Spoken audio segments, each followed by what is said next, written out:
Okay, I think we're going to start. Hi, I'm Janice Shimizu, Department of Architecture.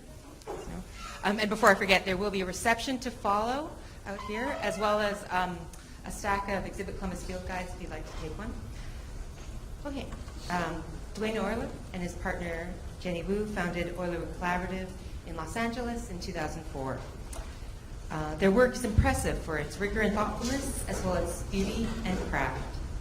Dwayne received his B.Arch from Kansas State University and M.Arch from Harvard's Graduate School of Design.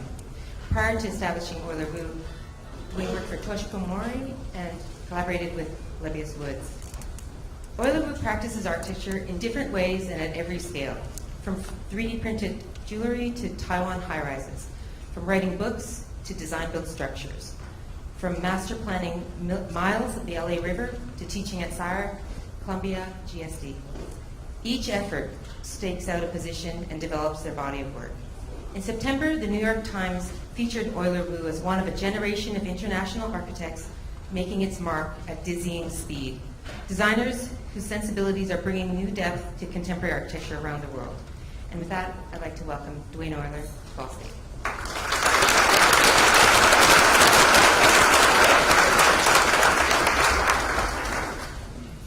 All right, are we on?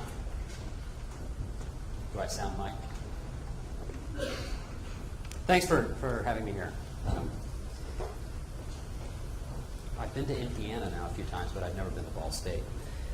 So it's kind of important that despite our office being in this kind of transitional phase, I want everyone to kind of understand where we come from in terms of the trajectory of the work, how we got where we are, and how I think that earlier work is going to continue to build on what we're doing. I'm not going to talk about, I'm not going to start and kind of go project by project. I'm probably going to spend 2/3 of the lecture, at least half, talking about some of the larger ideas that have driven the work and show a handful of images from many projects that try to walk you through the principles that have guided us. I will, at the end, go into 3 projects in more detail.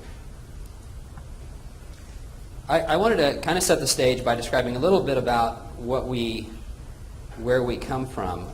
Jenny and I moved to LA in 2004. We're both instructors at SCI-Arc, and we travel to other places to teach, but SCI-Arc is really home to us. I was a little reluctant to go to LA when we first started.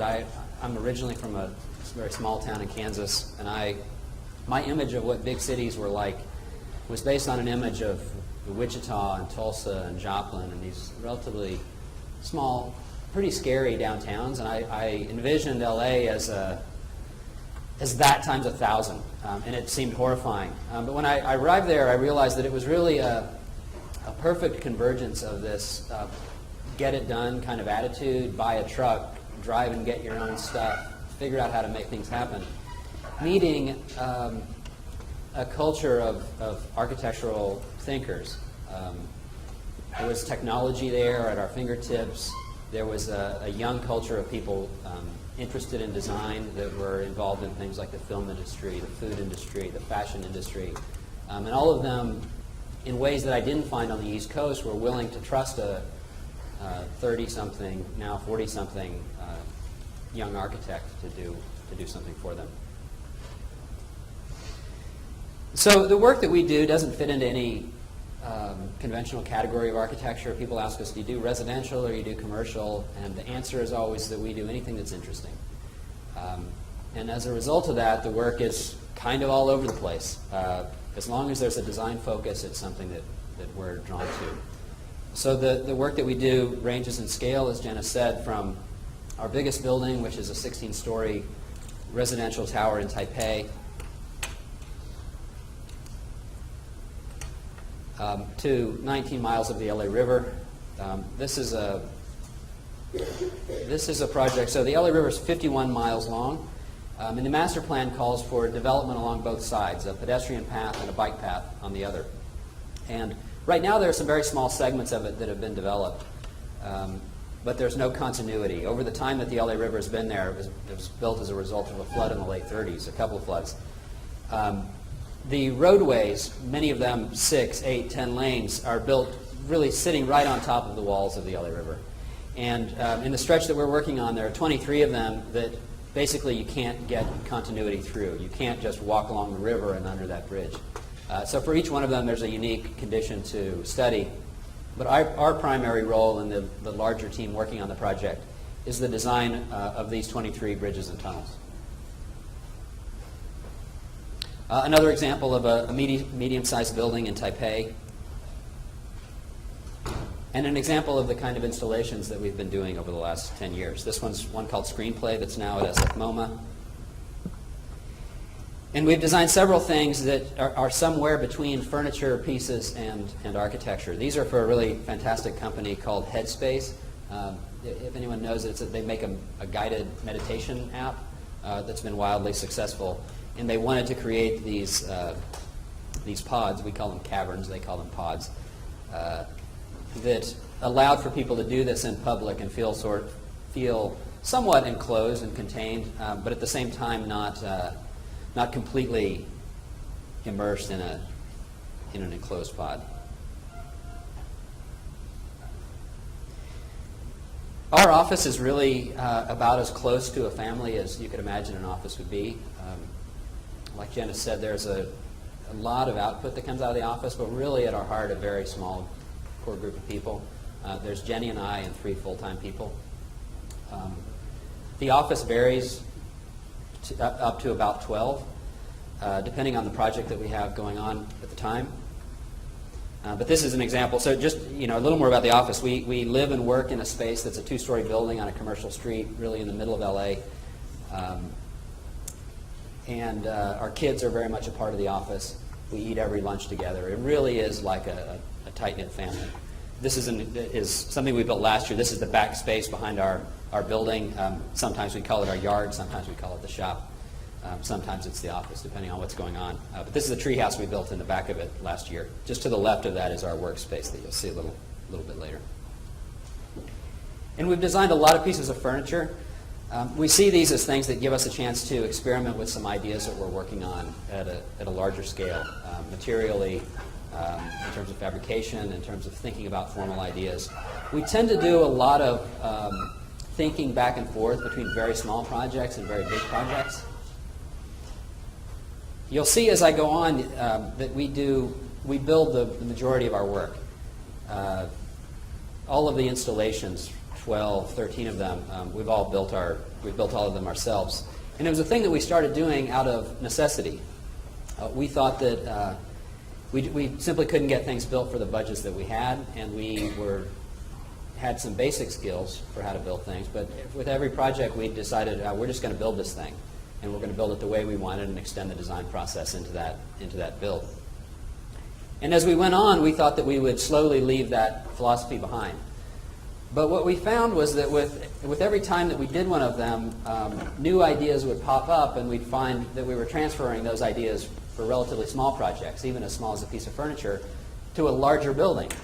It would often require a fair amount of translation, but there was a transference nonetheless. And it really forced us, after having done that several times, to reevaluate whether or not it was most valuable for us to stop doing these at some point. We've now arrived at the idea that it's probably more productive for us to continue doing them. The downside to it is everyone says, why don't you just keep building them? Well, we really want to do buildings, and we want to do buildings that impact the environment in the biggest way you can. We think that design has the ability to really influence and enhance our daily lives, and you can do that at every scale. You can do it at the scale of a city, and you can do it at the scale of a piece of jewelry. But the bigger buildings, be it a city or a river or a building, they take a lot of time and a lot of energy. And we were finding that the projects that we were taking on, the installations, we were all in on them. They were taking up our lives. They were all consuming for 6 months, roughly 6 months at a time. And we found that in order to do the larger buildings we wanted to do, there was going to have to be a little bit of give in the things that we were building.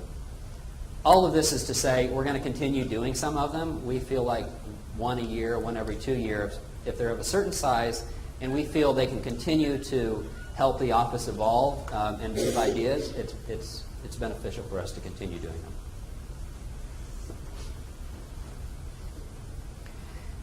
About 2.5 years ago, Jenny we had a slow moment in the office, and my partner, Jenny. So I'm married to my partner, Jenny Wu, and she decided that she was going to use that free time in the office to design a little bit of jewelry. And a month or so later, she wore several of these pieces, and people wanted to buy them off of her.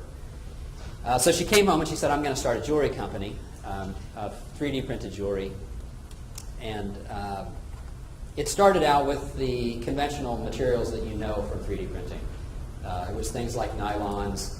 There was some elastomeric materials that were sort of like rubber bands that were great for necklaces and things. But since that time, the technology involved in 3D printing has changed and has evolved really dramatically and developed to allow for a greater variety of materiality. So the kind of things she's doing now, she still does a handful of the nylon pieces in order to, because they're very light, they're great for things like earrings.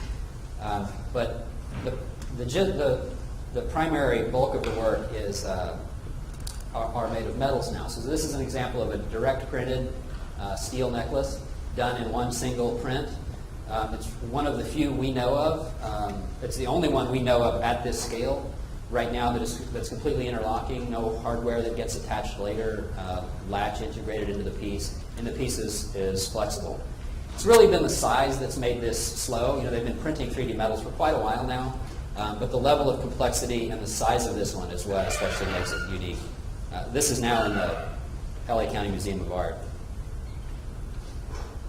And the work has also moved to include, grown to include precious metals that can now be 3D printed as well. Our office is an office that, there are a lot of architects who are really insistent these days on using the most advanced technology regardless of whether or not it makes sense. We're an office that really is open about using some of the most analog techniques possible and some of the most advanced techniques possible. So in this case, what we do, the business model is really based on the idea of the one-off. That 3D print can do one piece as opposed to relying on large production runs that require that are done and force you to have a certain inventory that's costly.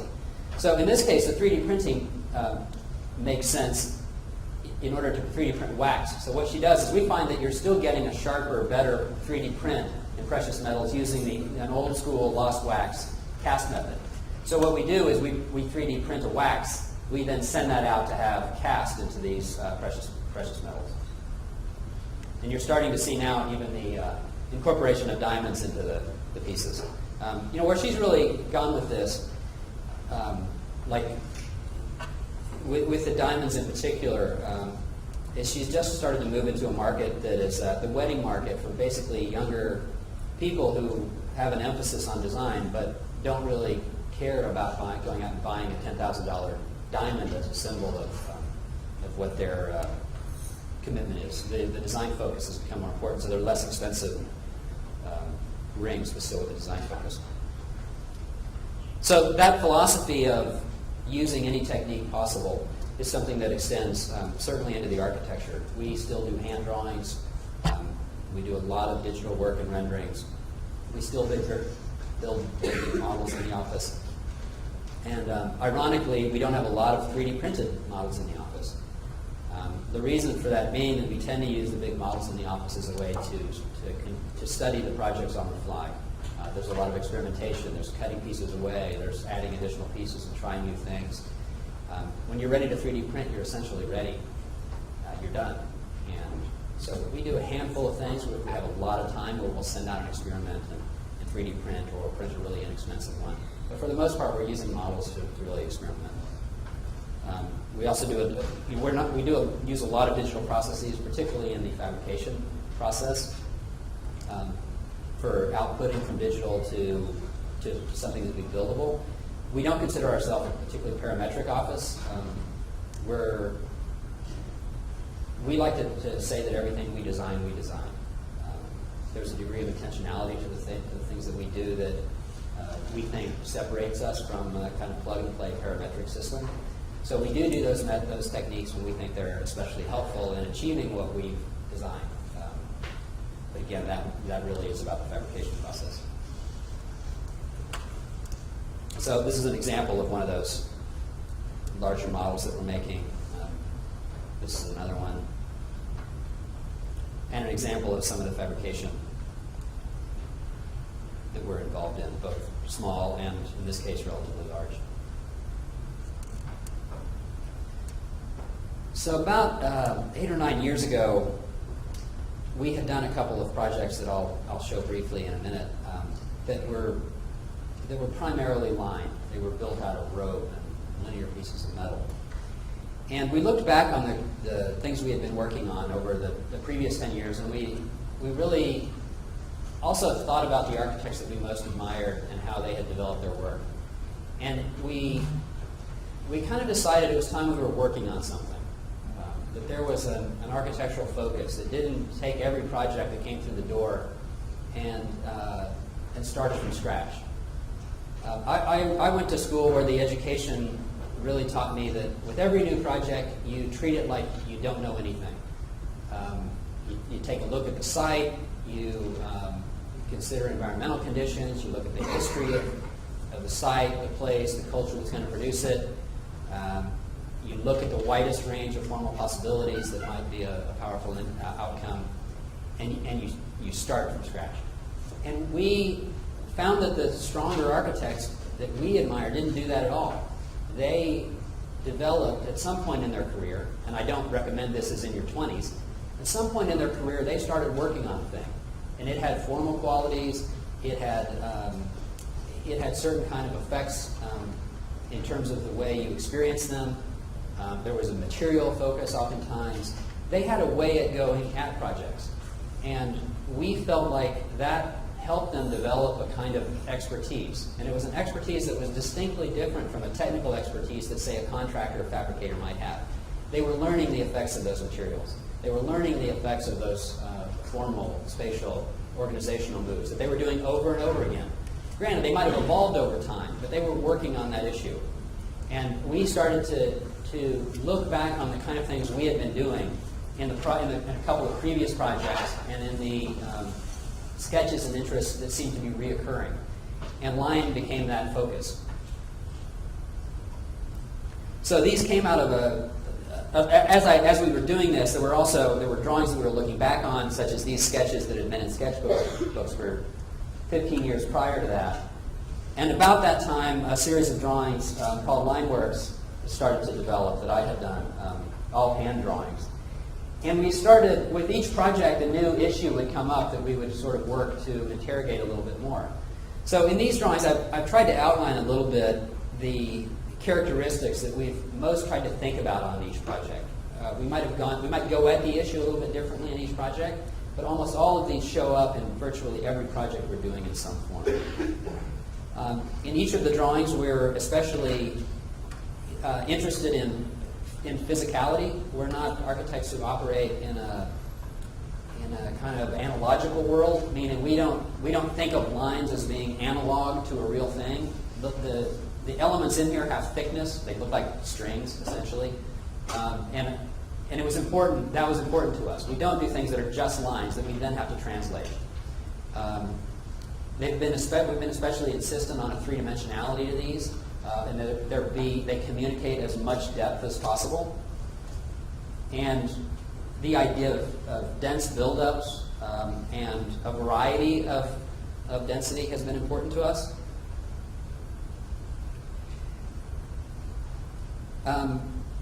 One of the things that we've found really powerful, be it about a drawing or a piece of architecture or a painting or virtually anything that can be evaluated aesthetically or visually, is that some of the most powerful pieces are the pieces that force you to observe them over long periods of time.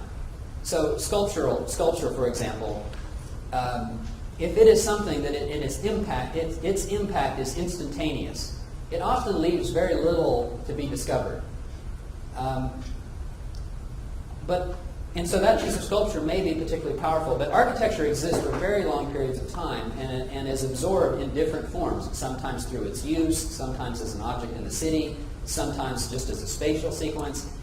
And the way we've often thought about the way these drawings should develop relative to the way we think about architecture is that we want you to look at these drawings and we want them to have a preliminary impact. But we ultimately want you to absorb it very slowly. We want them to be studied. we want you to ask whether or not they were done in layers, starting in the front and moving in back, or whether or not there are elements that start in the front, move to the back, move a little bit forward again, and vice versa. The more you have to study them, the more they force a sort of personal engagement in the work, and the longer that extends the experience of them. So the idea of foreground and background in these, we always love the idea that lines, that one of the unique characteristics of lines is that they have the ability to allow you to instantaneously move between things that are in the foreground and in the background, and your eyes constantly and instantaneously moving between those things. That also opens up the possibility of you thinking about terms that architects are often using, like line weight, to help create ambiguous relationships that further deal with that idea of foreground and background. An example of that would be, I could do things like bundle material or give great line weight to a thing in the background that essentially makes a very small thing in the background appear to be closer to you because of an increased line weight in the background. And similarly, I could do that with a thing in the foreground. I could reduce its line weight in order to suggest that it is further behind. And at a certain point, the things in the foreground begin to collapse into one another because of the specifics of the way those have been weighted. And as the drawings have developed, they've also grown to include things like sectional elements that are produced by cutting in random places, allowing for unexpected figures to emerge in the field. And there have been a lot of these.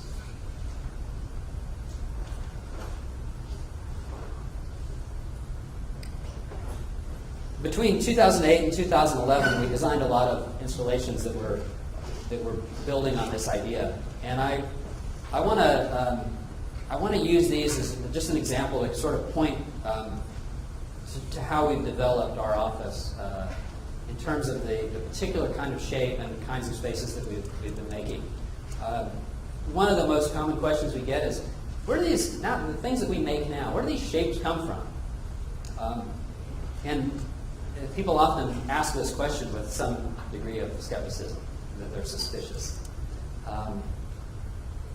And I can never pinpoint where any of a specific shape comes from.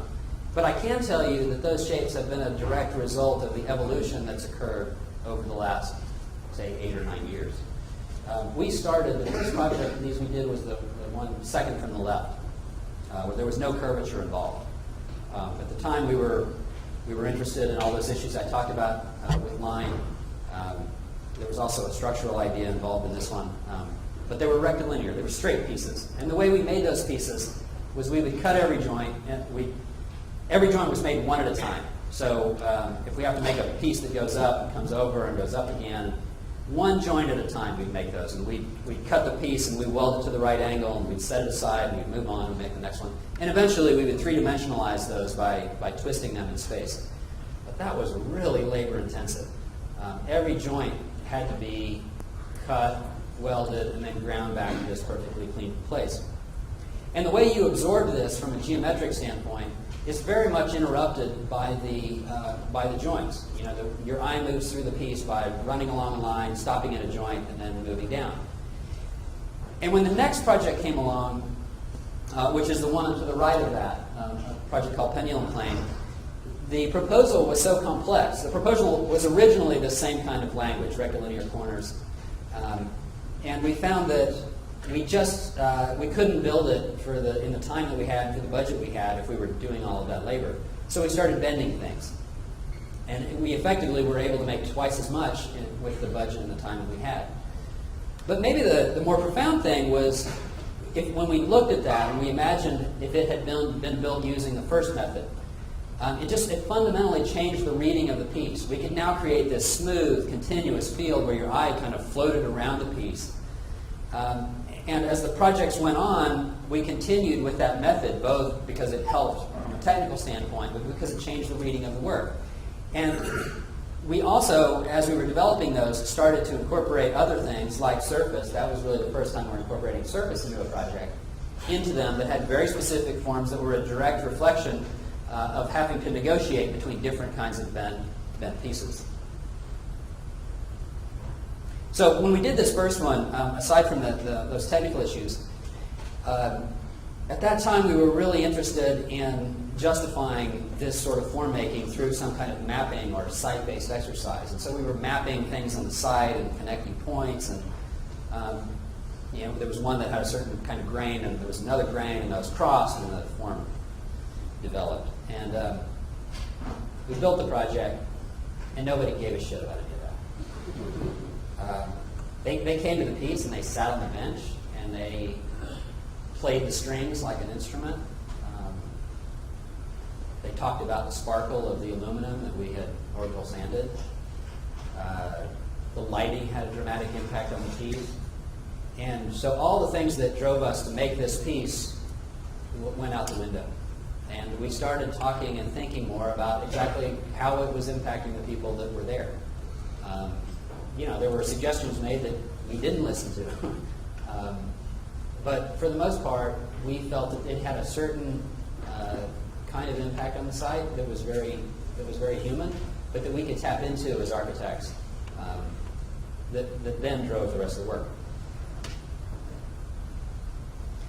This just gives you an example of the number of pieces. So if you look, in order to make that piece up at the top, here you get a sense of the number of pieces involved in making each one of it. There are little gaps in each one of those. So there's, 20 or 30 pieces used just to make one piece, all telescoped together and then welded and ground to look continuous. So I won't go into these in detail. I just wanted to show you those 4 projects. This one moved. It was in a shared space, so it had to be moved up into a ceiling part of the time and could hang down and become exhibition hangers the rest of the time. And this one was a stair at SCI-Arc. The one thing I want to say about this one is during this project, we were returning to that idea that a way of absorbing a project over time was especially important to us. And we thought a lot about that, the relationship of that to a structural idea. When you look at this stair, each piece is structural. They're all doing a little bit of work. But you don't know which ones are taking the most load and which ones are hardly taking any. And in order to better understand that, it takes a little time. You got to study it. And we like that form of engagement. So this idea of trying to marry a structural idea with an experiential idea becomes something that we're constantly kind of returning to. Again, we approach this very differently than an engineer would talk about structure. We try to be clear about that distinction. We don't consider ourselves engineers in any way. The work is incredibly inefficient, for example. An engineer's never going to design this in a million years. But it is, nevertheless, a structural proposal. And the 4th of those was a project called Realize that was done in collaboration with an artist named Michael Kiley. Michael had a relationship with the Muhammad Ali family, and he came to us with this idea about taking a random field of punching bags and forming the face from a single view of Muhammad Ali. We didn't really care about Muhammad Ali. We love Muhammad Ali. We watch these videos over and over again. They're unbelievable. But that didn't seem like it had anything to do with our role as architects. And so it's interesting when you get a project like this and you're forced to evaluate exactly what your role is. And all I'll say about this is that maybe 2 things. One was this opened up. We loved the idea. It was a Staples Center. We loved the idea that someone could come out of a basketball game and have no interest whatsoever in architecture, and they go and they see the face, and then based on having seen that, they explore the piece a little bit more and get a greater appreciation for the architecture based on that. We also love the idea that someone might go there and then be asked later, hey, did you see the face? And they said, no, but that thing was incredible. So we had this dual role of having to do everything we could to support that singular experience that might expand the public's interest in it. But we also felt like the architecture itself needed to stand on its own, regardless of whether or not you saw the face. And when we got to the end of that project, we were very conscious of, we'd done 4 of these out of mental aluminum, and we were really conscious of the idea that we might be repeating ourselves without the kind of advancement that felt self-imposed on ourselves. So we kind of said, we're going to stop with that for a while. There's a little bit of diminishing returns on the things that we're doing. We might return to it, but let's move in some other directions. And so we started taking projects that were pure line. We left structure behind a little bit. And we started to ask questions about whether or not we could, say, accomplish a more volumetric reading of pieces that were built up entirely out of line. These also went to steel, which allowed us to do things that we hadn't done with aluminum in terms of materiality and some different kinds of structural issues. So the idea with that one is that your first impression of it was that you get this very pure cube floating in space, but the closer you get to it, the more that gives way to the immersion of a dense field of lines. And one called Screenplay, like that I mentioned, this one is at SF Moment.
About that time, we were beginning to do larger projects. We'd started working on the tower in Taipei, and we were really beginning to evaluate whether or not this idea of working entirely with lines was going to fulfill our larger ambition of making buildings. We started to look at its limitations, essentially. And we found that it obviously couldn't accomplish some of the most fundamental issues that are often involved in architecture. Couldn't keep the cold out, couldn't keep the rain out. And so we started thinking about ways to work on issues like surface in ways that wouldn't detract or ignore all of the things that we had been developing with lines. We started to think about ways that would work in tandem with some of these linear ideas. An example of the kind of thing that we were thinking about was probably the most conventional way you can think about using line with a linear system is to use it as a frame. And the surface becomes an infill system within a more complex linear system. The problem with that is that so many of the ideas that we had been developing were insisting on depth and the reading of that line in space. And so it simply didn't work. It canceled out everything we had developed with these linear ideas. So we were thinking about things like a loose fit of those pieces within the system. So the panels get placed in such ways that they at times coincide. There's a rhythm or a relationship, a dialogue between the two things, but they don't exactly coincide. It allowed us to continue the things that we were doing. We were also insistent on having the same kind of three-dimensional issues happening with the surfaces. And there were the examples of the ways we were doing that was we were thinking about, for example, the way that a line of a certain character might cut the surface rather than the breakdown of the surface system having its own logic or a superimposed grid that didn't coincide with the linear system. And we were also forming inflections in the surfaces that were a direct reflection of the kinds of shapes and forms that had been developing in the linear system.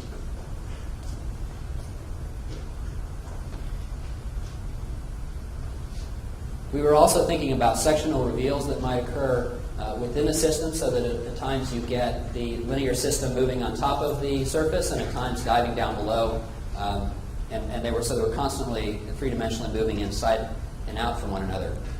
And it also opened up the possibility that surfaces might begin to form as a result of the dense buildup of the linear systems in space. So at times there was an ambiguity between something that is simply a buildup of lines and a surface that worked adjacent to it. So an example of the more recent projects that have dealt with this issue are projects like this one in Taipei called the Crystal Cloud. And probably most effective in this proposal, this was for a company called IAC in LA. The building was designed as an existing building, and they were having some energy issues. So we were really asked to consider a screen over the entire building. They were also changing the use of a little bit of the building. So here you see that the kind of linear geometries that were happening to form a restaurant at the ground floor, down at the bottom. But as those move up the building, they become more regular. But here you're really starting to see the surface take on a direct geometric shape that is a reflection of the kind of things that were happening in something like the Muhammad Ali project. This time sort of shrink wrapped in a moment in order to reflect those.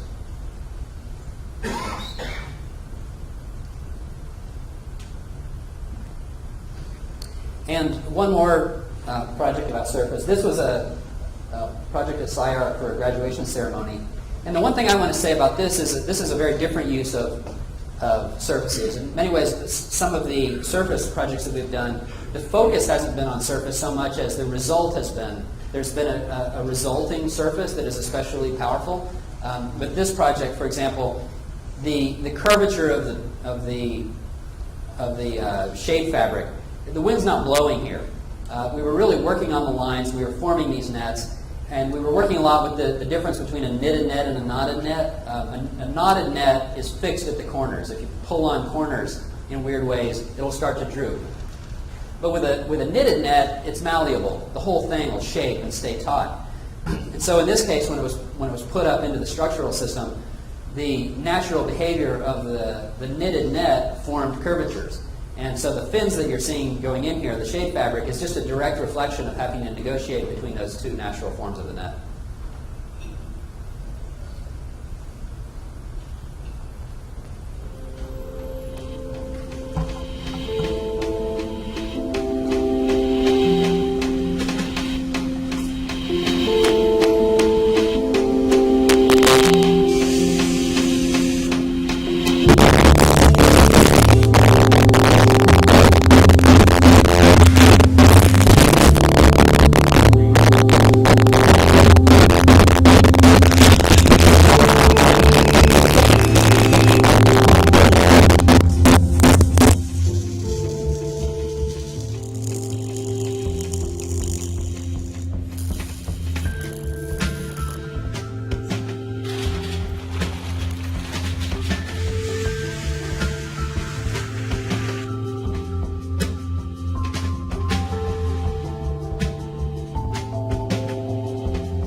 two of the faculty members, Dwayne Oyler and his partner Jenny, in this graduation ceremony. And the unusual nature, believe it or not, of architectural institutions that support the one faculty and that are committed to the reality of its ideas, which is this thing we're occupying today.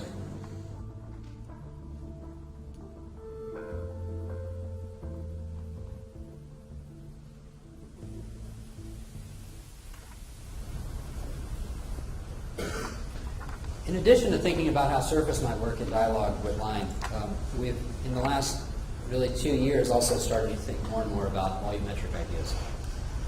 And we've been working on a series of things that we call active inlays that help us both study the issue, but have also been especially helpful in trying to clarify what it is we're doing.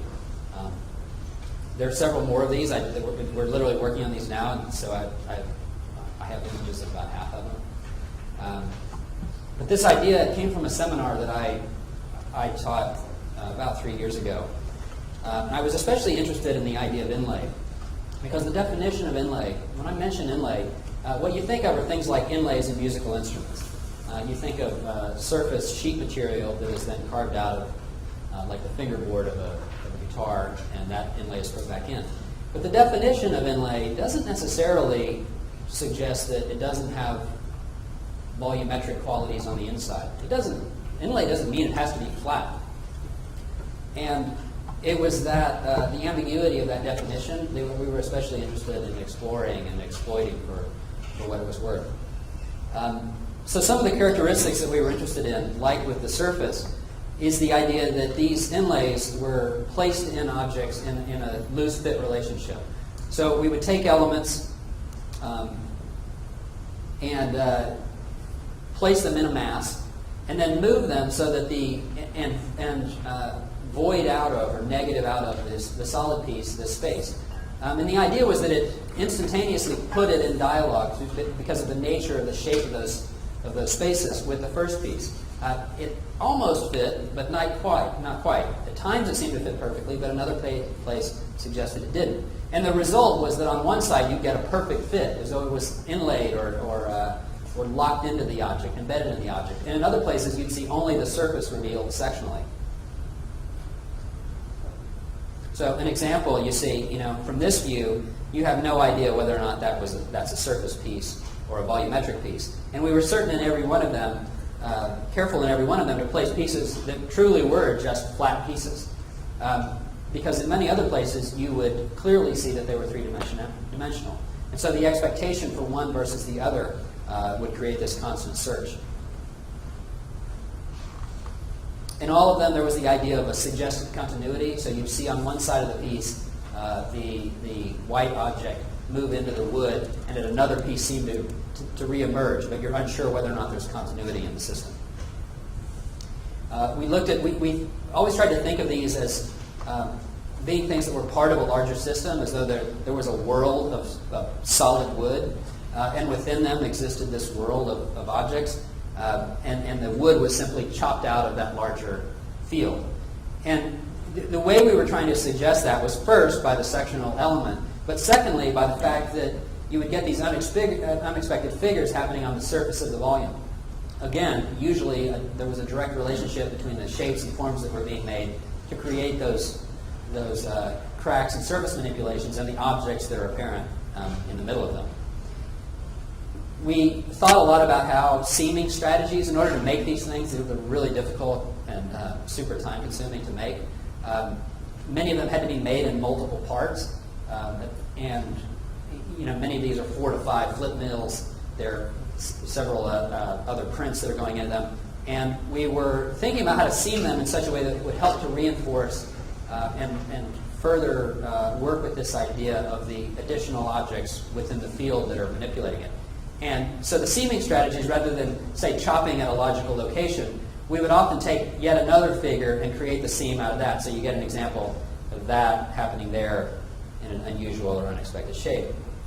And to take that even further, sometimes you would see a seam come down, and that seam would become an entire surface, as though what was actually causing the seams was yet another larger object as opposed to the wireframe of it forming it.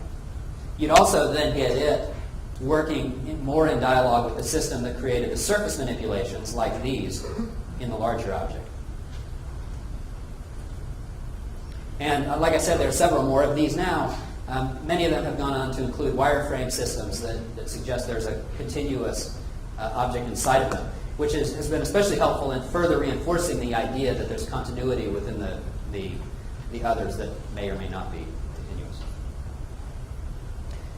So the projects that we've done in the last 2 or 3 years, rather than saying, oh, let's do a line project or let's do a volume project, have been projects that really tried to put all of those systems in dialogue with one another and have built on each one of the ideas in the various categories.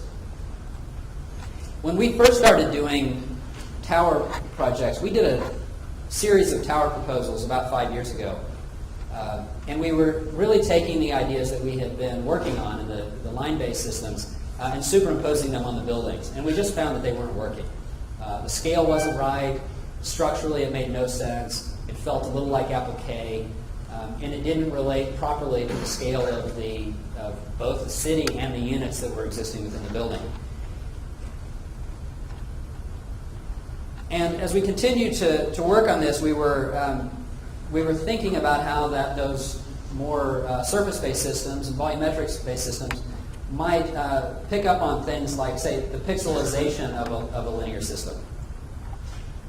So the site for the project in Taipei, really fantastic site. I won't go into it much, but it's a site that was largely chosen because it's next to an elementary school and across the street from a grade school. Jenny lived in Taiwan until she was 6. She went to the elementary school next to this building, a total coincidence.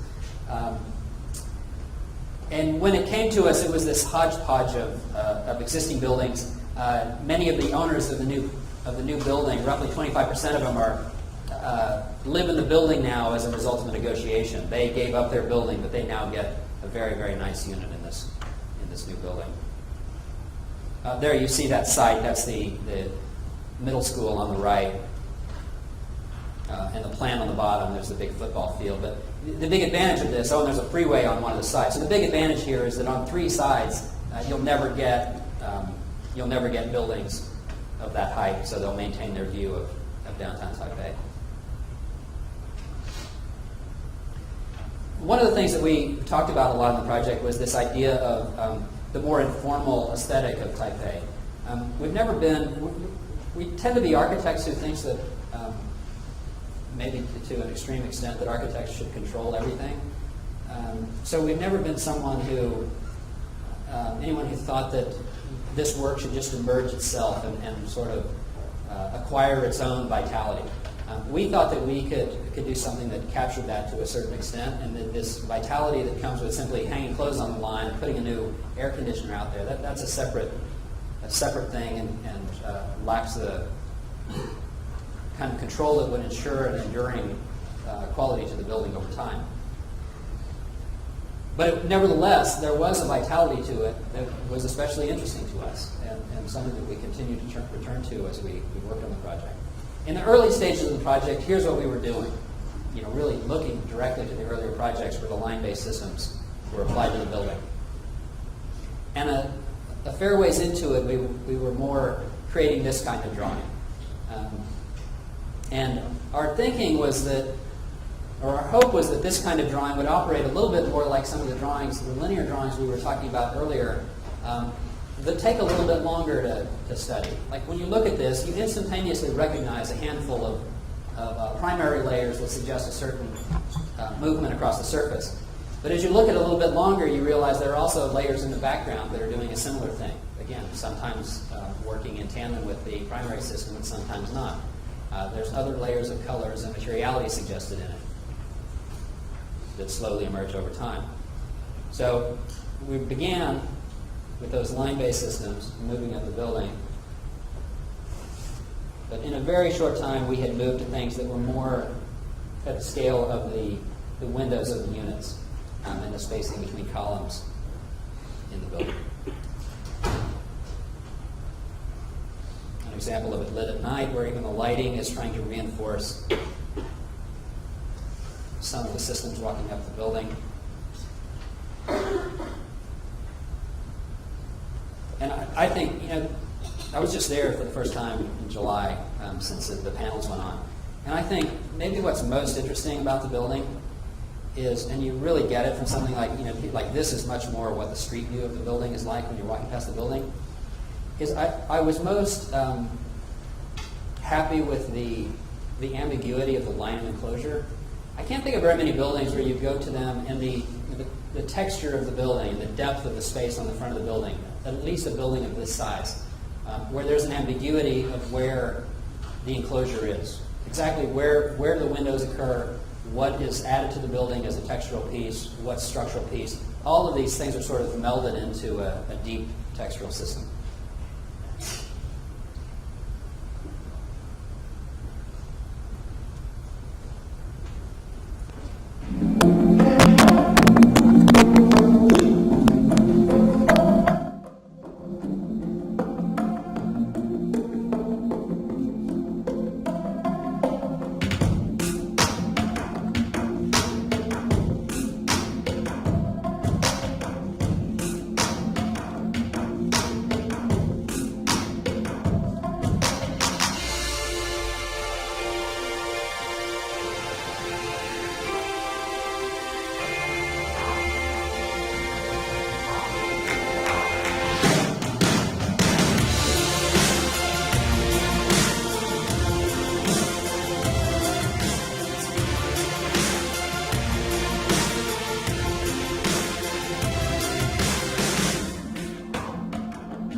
One of the best things about our office is that we tend to work for some pretty interesting clients.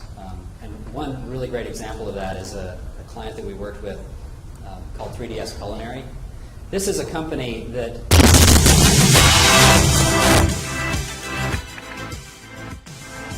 3D prints food. When I first heard about this idea of 3D printing food, I thought this was awful. It sounds horrible. But I'll give you a little background on the company. These were originally supermarkets by graduates. While they were students, modified 3D printers that were in they went on as designers while they were in school to get a patent for this. And fast forward a couple of years, their patent was bought by 3D Systems, one of the 3 or 4 big 3D printing companies in the country. And I later came to realize that it wasn't their patent that was really being bought. It was a couple of very smart, ambitious young people who knew how to take the company somewhere. And they asked the two what they wanted to do with it. And the idea was that they wanted to build essentially a showroom that wasn't just about showing off what they already knew how to do, but became something that was that really opened up all of these markets that potentially exist in LA, so that people would come to the space and offer ideas about how the work might be used and might develop into something bigger. So, for example, one of the first things they did was they started collaborating with chefs. So chefs would come in, they would use the 3D printers behind them in this glass box. Let me fast forward a little bit. Well, I'll get to that. The idea is that chefs will come and they'll collaborate on with something 3D printed. And 3D chefs were smart. They weren't doing the thing I thought they would do. I thought, oh, they're going to 3D print a piece of pizza. It just sounded so awful. No, the chefs are coming in and they're saying, look, we're not going to be able to print something with the degree of complex tastes that you might get out of a conventional method. But what we can do is we can fundamentally change the experience of eating through texture, through the aesthetic of the piece, through a really unexpected flavor in the piece. Shape and form can now be anything you want. And so they were taking, say, 10% of a dish and changing it so that it was really about the experience of the piece. Experience of the dish, not the taste so much of the dish. So the building was a 1928 bank building. There you see the original building. Really boring space. And I want to get to the next project, so I'm going to go through this one a little bit fast. But we gutted the space. We learned at some point in the process that there was a second floor when we got the building, and when we went to the building department, the clients wanted to add a lot of space to the second floor, and when we went to the building department said, guess what, that entire second floor is illegal. If you tear it out and you build anything, you need to add 8 parking spaces. Totally impossible. The site was built out, so we only had space for 3. So what we found was a provision in the building code, which is not unusual, that says you need 1 parking space for every 500 feet. But whatever the count comes up to, if the count is below half, what would require half of a parking space. So if you had 749, you wouldn't need 2 parking spaces, you need 1. So we added a 249 square foot mezzanine to the space. So that is the piece that you now see cantilevered there. Another thing about the 1928 building that made it pretty interesting is it needed to be structurally independent. The only thing that stayed in the space was an 18-inch thick concrete vault in the middle of the space, but it again was a 1928 vault. You couldn't touch it structurally. So that resulted in, they had the desire for a 3D printing glass space in the middle. Originally it was going to be 1 story, but now the building code and our inability to build a bigger space upstairs resulted now in this being a central viewing space for the 3D printers, which was far better than the original idea. And it also required that if we were going to put anything in the second floor, it was going to hang out over the space. It couldn't cantilever off the walls. It had to cantilever off the glass box. This was another project that we built ourselves. Here you see, this is us in our backspace with what looks like a roller coaster, and that's me buried in all that. And this was, you see a lot of things that are really combining. This was really worked on in a volumetric way and then translated into both a linear system and a series of planes. And there were several things you'll see. This was a big block that had been milled out of thousands of pieces of plywood on end. And you'll see there's another wall piece that I think will show up that's embedded in a wall as a way of kind of anchoring it to the existing building.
One more project. This one's in Indiana. I first got a call about a project called Exhibit Columbus last year in August or July last year. I got a call from Josh and Janice. And they mentioned Columbus to me. It was a place I knew a little bit about, but I didn't know exactly how it came about. I especially knew North Christian Church by Eero Saarinen and First Christian Church primarily by his father. And the greatest learning experience over the course of the year has been in trying to understand what brought that about. Because I'm from a place that's not so different than that, it's smaller where I'm from, but I had never been to a place in my life where the belief that architecture could make the place better and could enhance the lives of the people who live there is so palpable. And so if you're curious, I really wanted to know, how did this happen? And it really was the result, the catalyst for this was a gentleman named Ewing Miller, who at the time was the president of Cummins, and he established a foundation. Here's how it worked. Basically, the foundation would take some of the profits from Cummins, the very significant business in town, and it would dedicate some of those profits to the foundation. Anyone who wanted to build a building in Bartholomew County could then go to that foundation and ask to take part in the program, and they would pay your architecture fees. But there was one catch. You had to use an architect off their list. It seems like a pretty simple idea, but as long as you have a foundation who is very selective about placing world-class architects on their list, it dramatically changes the makeup of that community. Ewing Miller really said, I want to make a great community. He grew up there. He went away to Yale. He came home. And he had decided that the way to do that is you build great schools, you build great hospitals, you build great churches, and design will make a difference. I went on to learn that Saarinen had designed 3 buildings in Columbus. One being North Christian, the other being the Miller House for J. Erwin Miller, and another was a bank that we came to work on. The bank is really right in the middle of downtown. We were asked to work on any part of the plaza. If you don't know it, here's a plan. So this is a bank over here with these 9 domes on the top of it. It's no longer a bank. It hasn't been a bank since about 2008. It's used as a conference center for Cummins now. And the way this worked is that space there is a green space. And cars used to pull into this drive. You see the radius there, and then they'd come around. They would communicate with the teller, or originally with a person that would stand underneath those canopies and was linked to the bank via a tunnel. The expectation was that we probably wouldn't use the canopies. No one thought much of the canopies. And we were really resistant to the idea of creating a thing, meaning an object, that was out in the grass or that was in some way read as a sculptural piece. We really wanted to create a place. We always saw this site as being a transitional point between this portion of the Cummins campus. There are 2 enormous Cummins buildings, one enormous one, and then what used to be, in addition to the bank at the top, is now a Cummins office building. And the rest of Cummins downtown is really down here. And so this was a transitional site between people moving between Cummins and the downtown. And we were interested in something that it created just enough of a sense of wonder that you might stop. There was a little bit of a sense of containment. It felt a little like a place, but at the same time there was a degree of porosity that still allowed it to work as the kind of interchange there was. If you look at the bank, there's the bank there. Its primary characteristics, it's really reflective of its major moves are like an international style building. So international style buildings, predominantly transparency became critical to them, primarily glass, very simple expressions of steel detailing. And by and large, they were simple volumetric pieces in the way the bank is.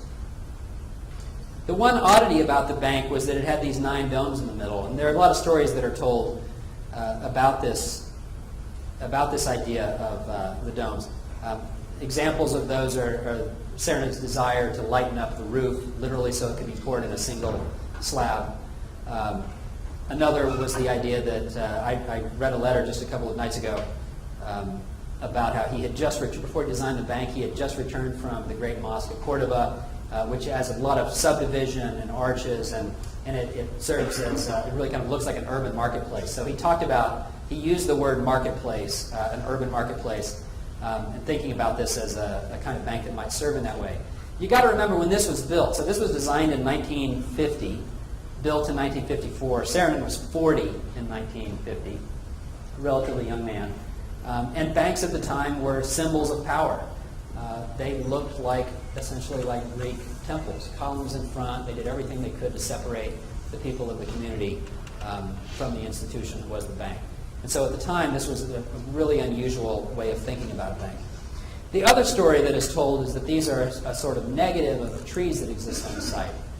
Unlike most of the buildings downtown, this building's been pulled back from the sidewalk and sits closer, leaves several feet between the sidewalk and the building, and there are trees planted along the perimeter, like it's a building in a park. And the idea was that there was continuity, or a subtle continuity of trees that existed in the building under that voided canopy of a tree. Whether or not that's true, I'm not entirely sure. The more stories I hear, the more I'm skeptical that that was a major point.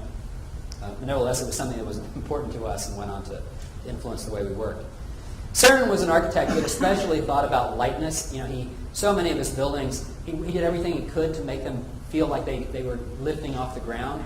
And we think that his roof and the use of those domes was something that was very much about this kind of lightness.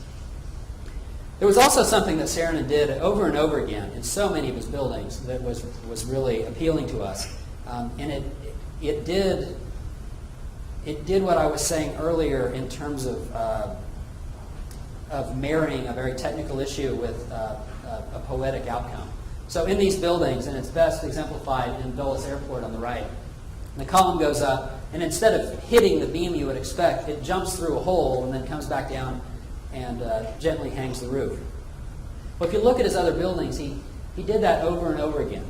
The Miller House in Columbus, a cruciform column comes up, it splits, and then it carries really 4 beams that go in different directions. And at the top of that column and along those beams, light comes through. It's really the last place you would expect light to come through. It's the place you would expect to feel heaviest. It's typically where a beam would be. And in these cases, he's hidden the beam, and he's subverted that idea of the recognition of structure in favor of providing some kind of experiential effect. And a very different kind of language that Saarinen used, that's so different from the more from the simplicity and of textures on buildings that he designed, everything from TWA to the volume of the bank, were relatively simple things. They're smooth. They might have shape, but they're smooth and they're not detailed. But the stairs he designed, he multiple times designed the same kind of stair that was made up. The John Deere headquarters is one there in the middle, made up out of these filigree, linear, repetitious pieces of about a ½ inch in diameter and 4 inches apart. He even did this in the bank. If you go in the bank, there's a stair in the middle of the bank that takes you down to a vault. And even in the detailing of the stair, you start to see things that suggest that sensibility of wanting to lighten things. Not only did he use this filigree element to make a stair feel like it was a lightweight thing that hung into the space, he did things like he would take there's a bar that's welded on the side or an angle, and it comes down and it's running in the same way the stringer would run along the side of the stair. But instead of it hitting the ground and running along the ground, it floats like 2 inches off the ground. So, there's no other reason to apply that other than just to suggest from an aesthetic standpoint that this wasn't of the ground. It belonged to something above it.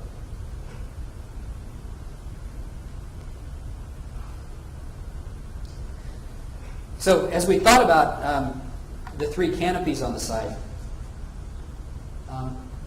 one of the first things that we thought about was, much like the bank itself, we thought, instead of thinking of these as separate objects, is there a way to think of them as a simple volumetric object? Can we contain them all in a single gesture that's relatively contained? And then we thought about this idea of porosity and still being able to move through it and still provide some degree of transparency in the way that the bank does. Can we lighten that? Can we take away elements in such a way that you still get the suggestion of that container? So what did it take to do that? We had to deal with all 4 corners in some way. We were also thinking about providing different degrees of porosity. So the idea was that at one end you would get a relatively contained space. You'd get a sense of privacy. You could sit down from the rain. People couldn't see you much. But as you move closer to the bank, you get a lighter, more open system. That also worked to both direct the attention toward the bank. You were now, if you were in the contained space, you're facing the bank, but it also became more open from the street side. Rather than thinking of it as a completed volume, we formed walls, and the walls were opposing one another in the sense that the one on the left became a solid wall, the one on the right became a framework wall. And then we started carving away pieces of that and placing objects of the opposite kind within the other. So framework objects got placed within the system of solid walls, and solid objects got placed within the framework of linear walls. And much like the example I was giving before, this loose-fit relationship, we would then take those objects that seem to float in the wall, and we would place them in spaces that allowed them to kind of fit. But that loose fit, again, produced both the subversion of structure. They hung in spaces in ways that was unexpected. But it also provided cracks that would then allow light to move down into the system in unexpected ways. So when you're in the piece, those cracks allow for light and shadows to filter in ways that you don't expect. There's an example of those objects that float within the walls, again, always in a loose-fit relationship, so that light and air moves between the two and the plan of the overall piece. This was an especially difficult piece to build. Over the 60 years that it was there, some funny things had happened. The canopy in the middle had, if you look along the face of it, none of them were in line anymore. The middle one had sunken and twisted, and we decided at a certain point we were going to build a piece. And so we got in order to ensure that we were going to arrive and it would fit, we got a 3D scanner, a really great group from Kentucky that came out. They scanned the entire site, and they sent us a digital file that was a point cloud of a couple 100,000 dots on the site. We would then go back in and rebuild surfaces so that we had digital files that we could work with that helped to ensure that we would fit when we arrived. What did that mean to what we were building? It meant we had to go back and we had to adjust everything we had designed, not only so that it would fit when we arrived, but it would fit in such a way that the piece didn't look messed up. So we would have to, for example, pick points in the canopies, and if this one, instead of being here, was like this, we would connect to those points so the piece gets designed in a very funny way, but ultimately it all looks right because it appears to touch the points that are most critical to perceiving its correctness. There were a lot of things that we knew how to do on the project. If you look at it now, you get a sense that the frame stuff, the more complex stuff, is the really hard stuff to build. For us, it wasn't. We had done that stuff before. This was steel. We got that stuff. But the solid stuff was stuff we hadn't done before. And it was a very, what made it difficult is that they're continuous welds. We had to make these shapes. It's 100% steel. We had to weld them continuously, sometimes for lengths of 15, 20 feet. And they had to be heavy enough to be able to take the form of welding that we were using. But they also had to be light enough for us to be able to carry them. We didn't have equipment in our shop. We didn't have a forklift. All of this stuff had to be done by hand, had to be taken apart, loaded on trucks, and ultimately put in place. So maintaining that balance of lightness and workability, things that would bend to the shapes that we needed, but also being heavy enough to be welded and to remain strong was a tough balance and took a fair amount of experimentation. Another difficult part of the project was figuring out how to get it from LA. We built it in our shop in LA to Columbus. And so here you see some of the planning that went into packing them into 2 trucks. We were really insistent on having no more than 2 trucks that they went into, and that was quite complicated, often packing multiple pieces into a single crate. The pieces were very odd, so it meant that they were hung inside of crates rather than sitting on any one side. And the way that we built the piece, the very complex geometries, was with our Sugar Lab project, the 3DS Culinary project, we used a CNC bender. So a machine would take the tube, and it would put it in the machine, it would push it through the machine, it would roll it, and it would bend it. So you put it in the machine, and it would come out like a giant noodle. But with this project, we didn't have a budget that would allow for that. So it meant that we had to do this in a really analog way. So we went out and we bought a $200 Harbor Freight bender, and we modified it like crazy. We extracted flat pieces of steel. So if we saw a curve that did this, we'd say, okay, this section is flat. We can pull a flat piece out of that. And then we'd take another one, we'd see another plane, we'd pull that flat piece out, and that flat piece out. And then we printed enormous pieces of paper that had all of those weird but flat noodles on them. We would then use that roll bender to one at a time shape each of those pieces. And we would build just enough of a jig that it would touch the points that were critical to getting the overall geometry. If the length and the curvature is correct, it's only going to fit in space in one way and still have everything connect to one another and form full loops. So because of that, it meant that there were a lot of phases of the project that were super ugly because we're having to put all these temporary pieces in that help to guide our geometry. But at the end of it, we knew that they were going to be perfect because of the length and curvature of the pieces. Another really difficult part of it was the tightness of a lot of these spaces. In order to ensure that this thing wasn't going to rust in the deep, dark corners, there's every piece, every rod is continuously welded around their connection. And many of the spaces are just big enough that I could fit inside of to weld continuously. There you see our kid. He was very much a part of the process. And another really important consideration was us thinking about when we arrived in Columbus, and we had this group called Taylor Brothers, contractors in Columbus that helped mostly with forklifting the pieces into place. We wanted them and we wanted Cummins to feel really comfortable with what we were going to do when we arrived on site. So we made a lot of these animations that helped to explain that process right down to exactly when a person would need to crawl into the system, when we were going to lift something by hand versus by forklift.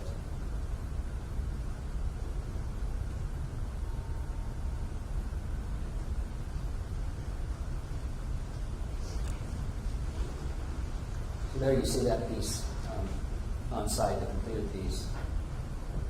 Okay. Oh yeah, and this is an example of us. Several of the pieces had to be assembled as a couple of pieces on site and then lifted up into place. And this is an example. This was the piece I was most worried about because it had to get the exact width of the existing canopy and it had to get the exact space between the next two canopies, and we had about 1/8 of an inch on each side. But we had worked in some angles. In most cases, we had angles that were adjustable in all three directions to account for a little bit of difference.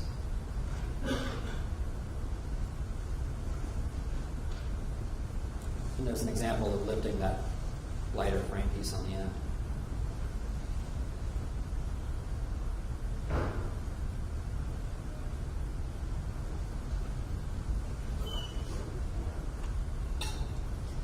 Probably as I go through these, probably one of the best things that can happen when you build things is to get reaction from people that are there. And there have been so many reactions that have been so positive there. I think you enter into these with a certain kind of goal, but you never know exactly how it will be accepted, particularly amongst people who have to live with it over the long term. And the best thing that's been said about this is that we had people that lived their whole lives there, that grew up with this, and that forgot that there were canopies there, forgot there were bank tellers, and we incorporated them into bank tellers. And I think that speaks to the consideration of how integral the piece is to it. The other thing that was said that we just love is someone said I've never seen anything like it, and it looks like it's brand new, but it looks like it's always been there.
Thank you so much.